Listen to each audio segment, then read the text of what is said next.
Assalamualaikum warahmatullahi wabarakatuh. Saya Retna Wulandari, NIM T2017-876. Tugas ini untuk menempuh mata kuliah entrepreneur. Di sini saya akan menjelaskan tentang marketing atau pemasaran. Definisi pemasaran yakni suatu sistem total dari kegiatan bisnis yang dirancang untuk merencanakan, menentukan harga, promosi, dan mendistribusikan barang-barang yang dapat memuaskan keinginan dan mencapai pasar sasaran serta tujuan perusahaan. Untuk yang pertama di sini ada segmentasi. Segmentasi pemasaran yakni suatu strategi pengelompokan konsumen yang heterogen menjadi kelompok-kelompok yang lebih homogen. Dengan dilakukannya segmentasi pasar, maka perusahaan mampu memproduksi produk-produk yang lebih responsif terhadap permintaan konsumen.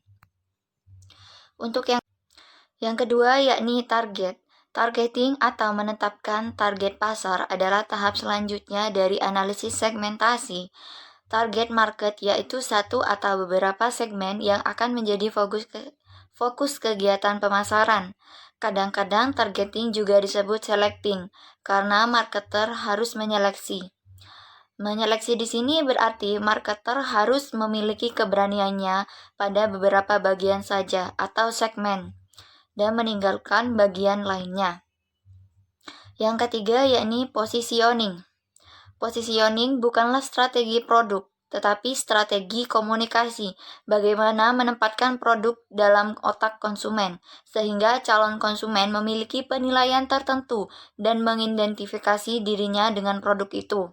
Tentu saja bukan semua konsumen, tetapi konsumen yang ditargetkan tadi. Yang keempat yakni strategi produk. Strategi menurut Steiner dan Milner adalah penetapan misi perusahaan, penetapan sasaran organisasi dengan meningkatkan kekuatan eksternal dan internal, perumusan kebijakan implementasi secara tepat sehingga tujuan dan sasaran utama organisasi tercapai. Nah, di bawah ini dijelaskan hanya sebagian kecil mengenai strategi pemasaran terhadap produk baik maupun produk baru, maupun pengembangan produk yang sudah ada, antara lain yakni product line, yaitu kelompok produk yang berhubungan dengan erat dengan fungsinya serupa, dijual dengan kelompok pelanggan yang sama, dipasarkan lewat jenis toko yang sama, atau masuk dalam kisaran harga yang sudah ada. Yang kedua ada product development, yaitu suatu usaha yang direncanakan dilakukan dengan sadar untuk memperbaiki produk yang ada atau untuk menambah banyaknya ragam produk yang dihasilkan dan dipasarkan.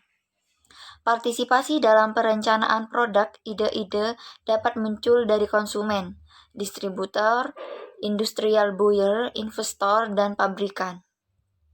Yang kelima yakni harga. Harga adalah suatu nilai yang dinyatakan dalam bentuk rupiah guna untuk pertukaran atau transaksi, atau sejumlah uang yang harus dibayar konsumen untuk mendapatkan barang dan jasa.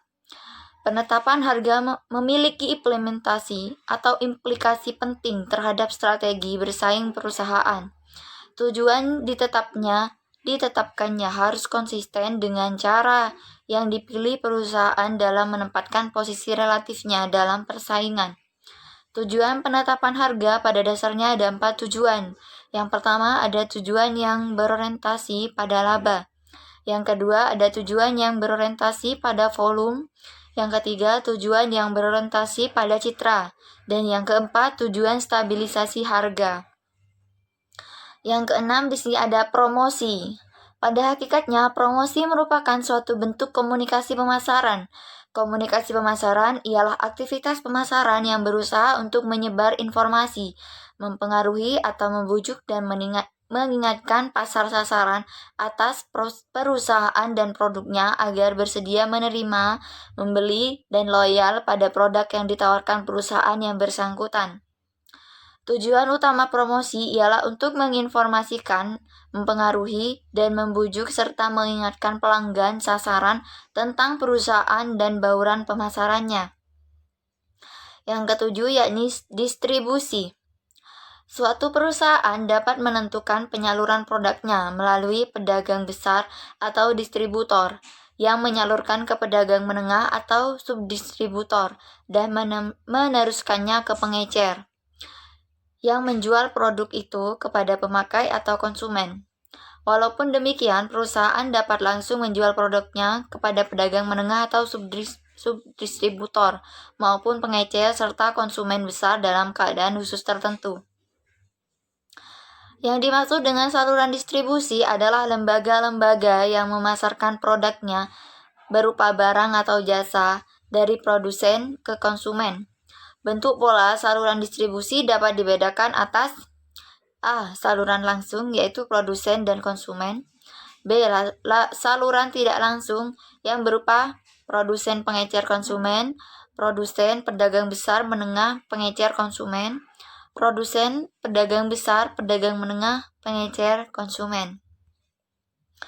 Sekian penjelasan dari saya ucapkan terima kasih.